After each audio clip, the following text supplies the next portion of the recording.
Have you ever looked at your child, maybe now a grown adult, and wondered, how did we drift so far apart? You remember the little hands that once reached for yours, the bedtime stories, the scraped knees, the quiet moments? But now, sometimes it feels like your words just bounce off a wall. They question your advice, ignore your calls, or speak with a tone that stings a little more than you'd like to admit. If you've ever found yourself lying awake at night, heart heavy with that mix of frustration and sadness, wondering what you did wrong or whether it's too late to fix it, let me tell you something. You're not alone. And more importantly, you're not powerless. I'm here to talk with you today, not just about parenting, but about something deeper. About how, even after 60, you still have the power to shape the way your children see you, speak to you, and, yes, respect you. But the shift doesn't always start with them. Sometimes it begins with something far more transformative, the quiet inner work of returning to your calm, your clarity, your wisdom. There's a philosophy that's been around for over 2,000 years. Now don't let that word scare you. It's not about being cold or emotionless. It's about strength, the kind of strength that doesn't need to raise its voice to be heard. And if you've spent a lifetime giving, sacrificing, and loving your children in every way you knew how, then you already have that strength inside you. We're just going to help you use it in a way that changes how your children relate to you, without yelling, guilt, or emotional battles. So let me ask you this. What do you do when your child speaks to you with disrespect? When they shrug off your concern or seem indifferent to your efforts? Maybe you've snapped back. Maybe you've gone silent, or maybe you've tried to explain. Back in my day, I would have never dared to speak like that. Still, the distance lingers. Let's start there, right in that moment of emotional reaction. You know the one. Your child says something sharp, and before you can catch yourself, your voice is raised, your heart is pounding, and you're saying things that deep down don't reflect the person you want to be. That's where the first shift begins. Not with them, but with you. When someone we love pushes our buttons, it's easy to react. But reacting is different from responding. Reaction is fast. It's raw. It's often soaked in hurt or anger. But responding? That's calm. That's measured. That's powerful. It sounds simple. Just stay calm. But when your child is being dismissive or sarcastic, it's one of the hardest things in the world. And yet, it's also the most transformative. When you choose not to react, you take back your power.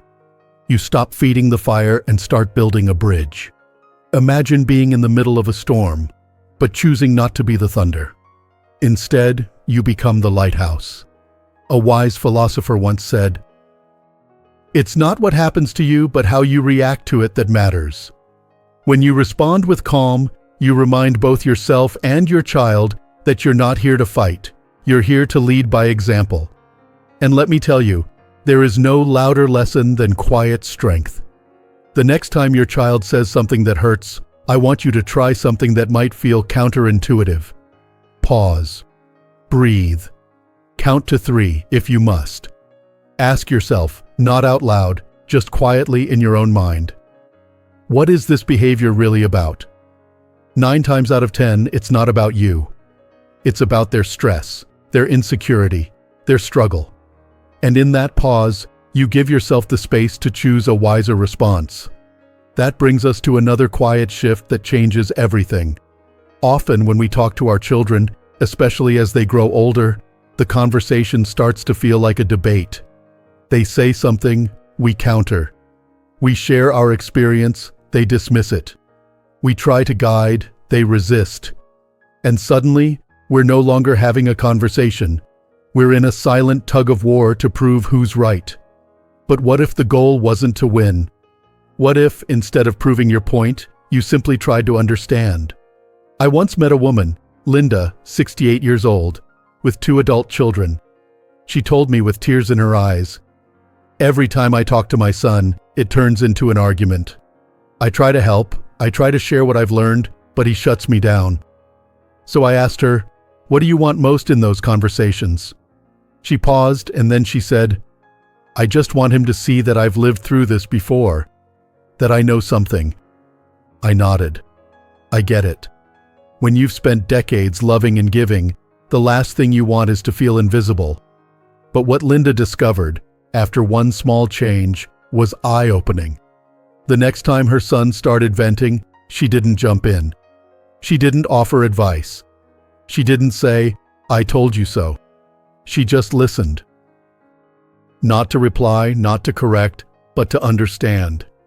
And at the end of that conversation, for the first time in years, her son said, "Thanks for listening, Mom."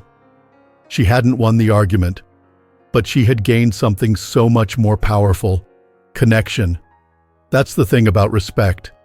It's not always about being right. It's about being real. And when your child sees that you're willing to listen, even when you disagree, they start to see you not just as a parent, but as a person. Someone who respects them enough to make space for their thoughts, even when they're messy or misguided. Now you might be thinking, "But they don't give me that same respect." And you're right. It may not be fair. But here's where steady wisdom comes in again. You don't need to wait for them to change before you act with strength. You can go first. Not because you're giving in, but because you're showing them how it's done. Think of it like planting a seed. Every time you stay calm, every time you listen without judgment, every time you respond with grace, you're planting something. And while you may not see the results overnight, trust that something is growing. Respect starts with example, not with demands. And I know that can feel hard, especially when you've already given so much. But this isn't about perfection. It's about presence, about showing up with dignity and patience, about teaching, not through lectures, but through how you live and love, even in the toughest moments. If you're still with me, then I want you to take a moment to recognize something important.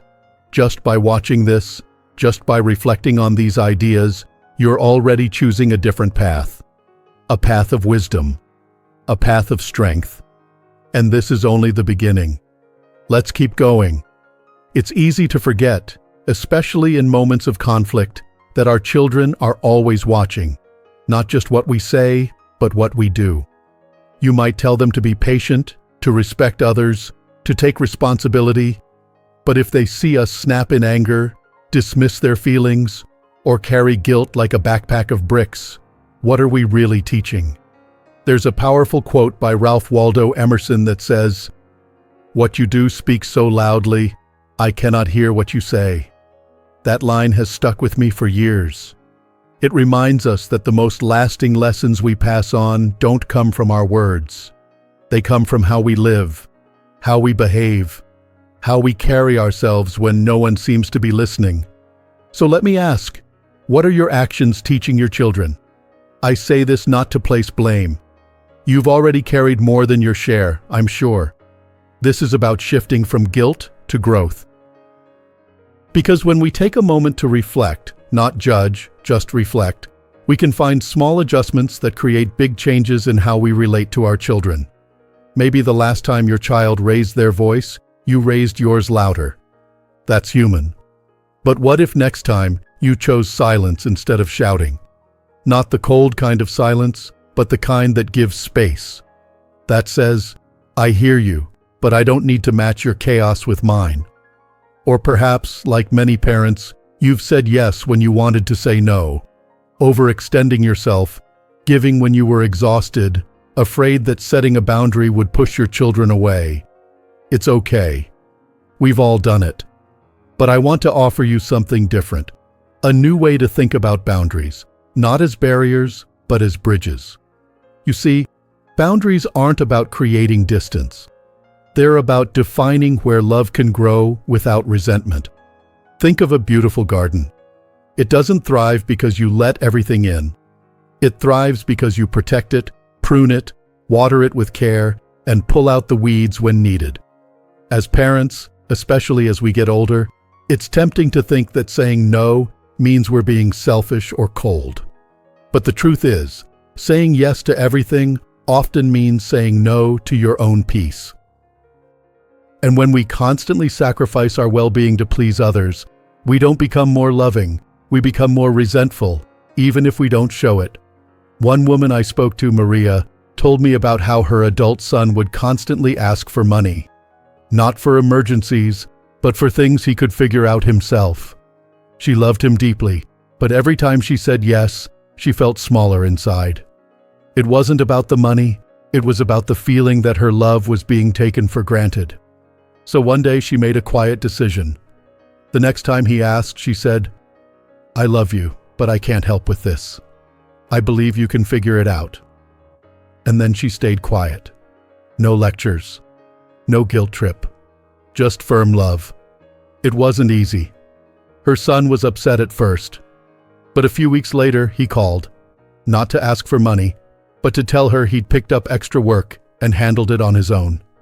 He didn't say thank you, but Maria said she felt a shift, not just in him, but in herself. That's the gift of a healthy boundary. It teaches our children that love isn't about endless sacrifice. It's about mutual respect, and it gives them the opportunity to grow, stumble, and become stronger in the process. Now, I want to pause and talk about something that I know weighs heavily on many parents' hearts: rejection. That sting you feel when your child pulls away, stops calling, or treats your presence like a burden. It's a pain that's hard to describe because it's not just about missing them. It's about questioning your own worth. But I want you to imagine something for a moment. Picture yourself as a strong, steady tree in the middle of a quiet forest. You've spent years growing, standing tall, offering shade, bearing fruit. Some seasons, birds nest in your branches. Some years, travelers stop to rest in your shadow. And sometimes, many times, they pass you by. They don't even glance your way. Does that make the tree less valuable? You see, your child's rejection, or their distance, is rarely about you. It's about them, their own confusion, their own journey. And while that doesn't take away the hurt, it does help lift the weight off your shoulders. You are not failing because they are far. You are not forgotten because they are silent. You are still the tree, strong, grounded, still giving. Let me share something that helped one father I know, Peter. His daughter had stopped calling for months. Every time he thought about it, he'd wonder, what did I do wrong? He replayed every conversation, every moment, looking for the mistake. And then one day he stopped. Not because he stopped loving her, but because he realized her silence was not his burden to carry. Instead of chasing, he started sending her short notes. No guilt, no expectations, just simple messages.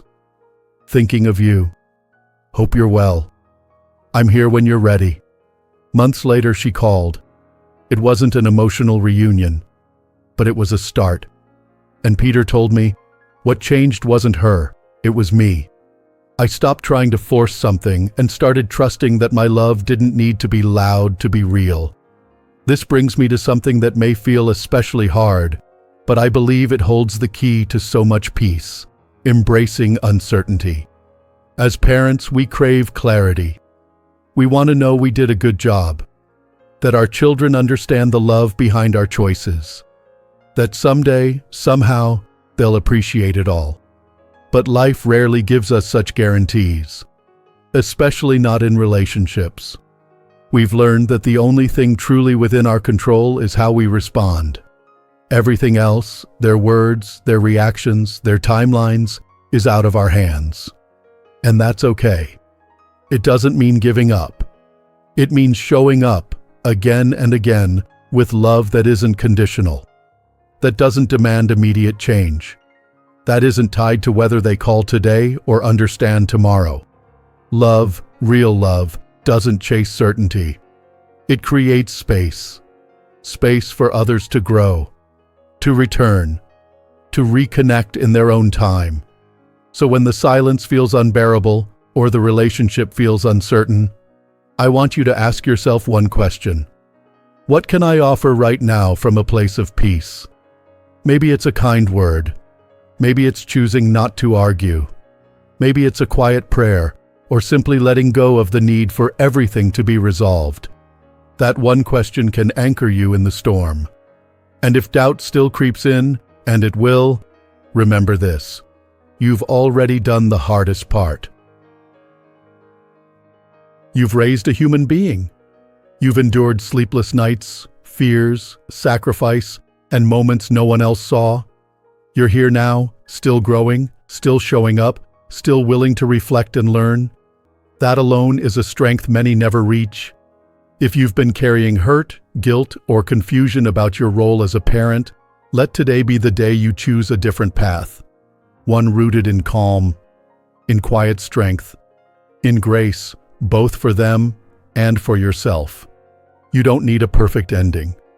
You just need the courage to keep showing up with love, with dignity, and with the faith that your presence matters, even when it's not always seen or celebrated. And so, as we continue this journey together, I invite you to hold on to that strength. Let it guide your next conversation. Let it soften your next silence. Let it remind you you are still growing. And so are they. One of the most freeing realizations you can have as a parent, especially at this stage of life, is that the expectations you've carried for years may no longer be serving you. You see, expectations are tricky. They often start with love and hope, but if we're not careful, they quietly grow into disappointment and resentment. You might expect your children to visit more, to show more appreciation, to respond in the ways you always imagined they would, and when they don't, it hurts. Not because you're asking too much, but because you've already given so much. But here's the truth: expectations are not facts. They're stories we write in our minds about how things should be. And the more tightly we cling to them, the less room we leave for something beautiful to grow in their place, something unexpected, something real. So what if, instead of expecting your child to call, you asked yourself, what might be going on in their world right now? Not in a judgmental way, but with curiosity. What if, instead of assuming they're ignoring you on purpose, you wondered, what pressure might they be under that I don't see? This small shift, from expectation to curiosity, can change everything. Curiosity opens doors. It softens our posture. It invites connection instead of demanding it.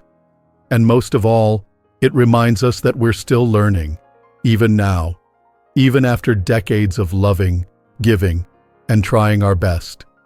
Because parenting doesn't stop when they leave the house. It simply transforms. A father I once knew, named Samuel, told me that he used to keep a mental list of all the things he wished his daughter would do differently. Every birthday she forgot, every unreturned call. But eventually he realized that list wasn't helping. It was hurting. So he did something radical. He threw the list away, not because those things didn't matter, but because holding on to them was costing him peace. He started writing new lists instead, ones filled with questions. I wonder what she's reading right now. I wonder what made her laugh today. I wonder how I could show up differently, not for her to change, but for me to stay open. He told me something I'll never forget. I stopped needing her to be the daughter I expected and started loving the daughter she actually is. That kind of openness takes courage, and so does patience. Patience is not just waiting, it's how you wait. It's choosing to stay kind, to stay hopeful, to stay grounded even when things feel stuck. It's one of the most powerful, quiet forms of love there is. Think of someone like Beethoven. By the time he composed his Ninth Symphony, he couldn't hear a single note. Completely deaf, isolated, misunderstood by many. And yet, out of that silence, he created a piece of music that has echoed through generations. Not because he forced it, but because he surrendered to the process. He trusted that something beautiful could still be created, even in the quiet. That's the same kind of trust we need in our relationships with our children. You may not see the change right away. You may not hear the apology, the appreciation, or the words you've longed for. But if you keep showing up with honesty, with strength, with patience, you're creating something just as meaningful. Maybe not a symphony, but a legacy. And your children will feel it, even if they don't say it right away, even if they never say it out loud. Because the kind of respect that lasts isn't built through lectures or rules. It's built through presence, through consistency, through the quiet message you send every time you say, "I'm here, I'm listening, I love you, and I'm not going anywhere." Now let me say something I believe with my whole heart. It is not too late. It doesn't matter if your kids are grown. It doesn't matter how strained things feel. Every day is a new opportunity. Every word, every gesture, every moment of calm you choose, those are seeds. And while some seeds take time to grow, they still take root, even when you can't see them. So today, I want to invite you to put down the weight. The guilt of not being a perfect parent. The anger at how you've been treated. The fear that it's too late to make a difference. You don't need to carry it anymore. Instead, carry your truth. The truth that you've done your best. That you've loved with everything you had. That you are still learning, still growing, still choosing peace even when it's hard. There's a quiet kind of bravery in that. And your children, whether they realize it now or later, will be shaped by your example. And if you're wondering where to begin, start here, with one choice. One moment.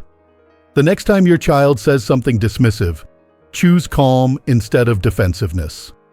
The next time you feel rejected, breathe, and remind yourself that their behavior is not your worth. The next time you feel the urge to fix everything, ask instead, how can I simply be present right now? And when you do, you'll notice something incredible. You'll feel lighter. You'll stop needing their validation to feel valued. You'll start finding joy not in the perfect relationship, but in the real one, in all its messiness, growth, and slow healing. Because respect, real respect, starts from within. It grows when you treat yourself with compassion, when you speak with clarity, when you hold your ground with grace. And over time, your children will feel it. They may not always know how to respond, but deep down, they will sense that shift. And often, they'll rise to meet it. So here's what I want you to do. If something in this message spoke to you, even just a little, write this phrase in the comments. Today, I will respond calmly to the chaos of life. It's a simple sentence, but it carries power. It means you're choosing intention over reaction, presence over pressure, love over fear. And if you know someone, a friend, a sibling, someone who's struggling with the same questions, send this to them. Sometimes all it takes is one message at the right moment to change someone's direction. Also, if you haven't already, hit that subscribe button. This space is here to walk with you, not just through parenting, but through the larger journey of life after 60. A time that isn't about fading into the background, but about rising into your wisdom, your peace, and your purpose. You may not have all the answers today. That's okay. None of us do. But what you do have is today. And today, you can begin again, with calm, with strength, and with the kind of love that doesn't demand but transforms. Thank you for being here, for listening, for caring, for giving your best, even when it's hard. You are not alone on this journey, and you never will be. Here's to walking forward, with heart, with grace, and with the quiet kind of power that only someone like you, someone who's lived, loved, and learned, can carry. Take care, and I'll see you again soon.